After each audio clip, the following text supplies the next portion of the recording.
السلام علیکم ورحمۃ اللہ وبرکاتہ۔ اللہم انا نسألک علما نافعا وعملا متقبلا ورزقا طیبا رب اشرح لی صدری ویسر لی امری واحلل عقدۃ من لسانی یفقہوا قولی۔ اللہم انفعنا بما علمتنا وعلمنا ما ينفعنا وزدنا علما، آمین یا رب العالمین۔ اعوذ باللہ من الشیطان الرجیم، بسم اللہ الرحمن الرحیم۔ وَإِذْ قُلْتُمْ يَا مُوسَىٰ، اور جب تم نے کہا اے موسیٰ، لَن نُؤْمِنَ لَكَ، ہم ہرگز نہیں مانیں گے تجھے، حَتَّىٰ نَرَى اللَّهَ جَهْرَةً، یہاں تک کہ دیکھ نہ لیں اللہ کو ظاہری طور پر۔ فَأَخَذَتْكُمُ الصَّاعِقَةُ، پھر تمہیں آ لیا بجلی کی کڑک نے، وَأَنْتُمْ تَنظُرُونَ، اور تم دیکھ رہے تھے۔ ثُمَّ بَعَثْنَاكُمْ، پھر ہم نے تمہیں زندہ کیا، مِن بَعْدِ مَوْتِكُمْ، تمہاری موت کے بعد، لَعَلَّكُمْ تَشْكُرُونَ، تاکہ تم شکر ادا کرو۔ واو حرف عطف ہے، اور یا جو ہے یا حرف ندا ہے، اور لن جو ہے یہ حرف ناصبہ میں سے ہے، اور نؤمن اس کا روٹ ورڈ جو ہے حمزہ میم نون ہے، نارا اور را حمزہ یا اس کا روٹ ورڈ ہے جہرا ظاہری طور پر، اس کا روٹ ورڈ جو ہے جیم ہا را ہے۔ فَخَذَتْكُمْ، بس تم کو آ لیا، پکڑ لیا، حمزہ خا زال اخذ، اس کا روٹ ورڈ ہے صاعقہ صاد عین قاف، بجلی کی کڑک۔ تنظرون نون زوئے را اس کا روٹ ورڈ ہے، اور تشکرون شین قاف را اس کا روٹ ورڈ ہے۔ ان آیات کریمہ میں جو موضوع جو ہے شروع ہوا ہے بنی اسرائیل کے بارے میں، ان پر انعامات جو اللہ رب العزت نے انعام فرمائے، اس کا تذکرہ جو ہے یہاں کیوں فرمایا جا رہا ہے، اس کے بارے میں ہم پڑھ چکے اور آئندہ بھی پڑھیں گے۔ اس لیے فرمایا کہ اب سیادت و قیادت جو ہے تبدیل ہو گئی ہے، اور وہ قیادت جو ہے اب امت مسلمہ کو مل رہی ہے۔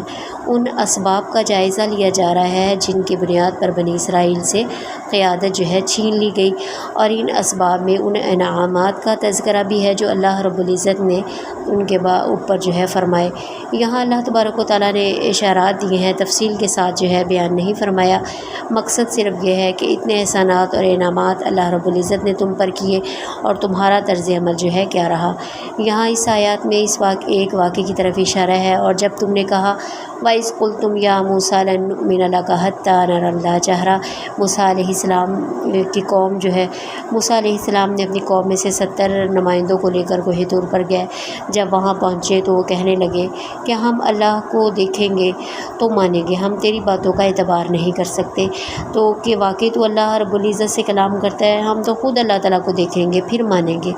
بنی اسرائیل جو ہے ایسی شکی قوم تھی کہ موسیٰ علیہ السلام ایسا نبی جو کہ نبوت کا اعلان ہی نہیں کر رہا تھا بلکہ معجزات بھی دکھا رہا تھا، عصا پھینکنے پر وہ اژدہا بن جاتا، اور عصا جو ہے لگانے پر جو ہے پتھر سے پانی جاری ہو جایا کرتا تھا، تو بغل سے ہاتھ نکالتے تو وہ چمکتا ہوا دکھائی دیتا تھا۔ یہ بھی انہوں نے دیکھا کہ سمندر سے کس طرح اللہ رب العزت نے ان کو نجات دلائی، اور دشمنوں کو ان کی نظروں کے سامنے جو ہے غرق کر دیا۔ پھر بھی انہوں نے کہا کہ ہم ایمان نہیں لائیں گے جب تک کہ اللہ کو دیکھ نہ لیں۔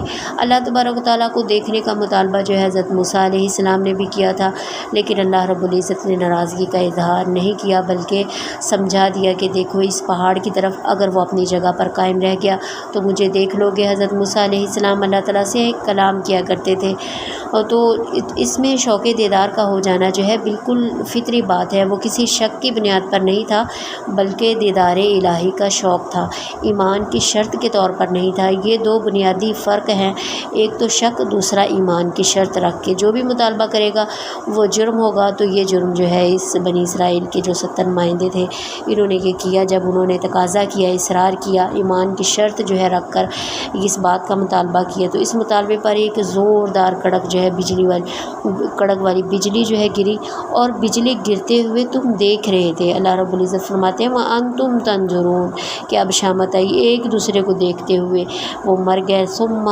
بَعَثْنَاكُمْ مِن بَعْدِ مَوْتِكُمْ لَعَلَّكُمْ تَشْكُرُونَ۔ اب یہ اللہ رب العزت کا خاص کرم تھا، جو مر جاتا ہے وہ واپس نہیں آیا کرتا، لیکن اللہ رب العزت نے بطور انعام ذکر فرمایا کہ مرنے کے بعد تم کو زندگی عطا کی تاکہ تم شکر گزار بن جاؤ۔ اللہ تعالیٰ سے دعا ہے کہ اللہ رب العزت جو ہے اس قرآن کو سمجھنے اور اس قرآن کو ہمارے دلوں کی بہار بنا دے، اور ہمارا خاتمہ جو ہے ختمہ بالایمان فرمائے۔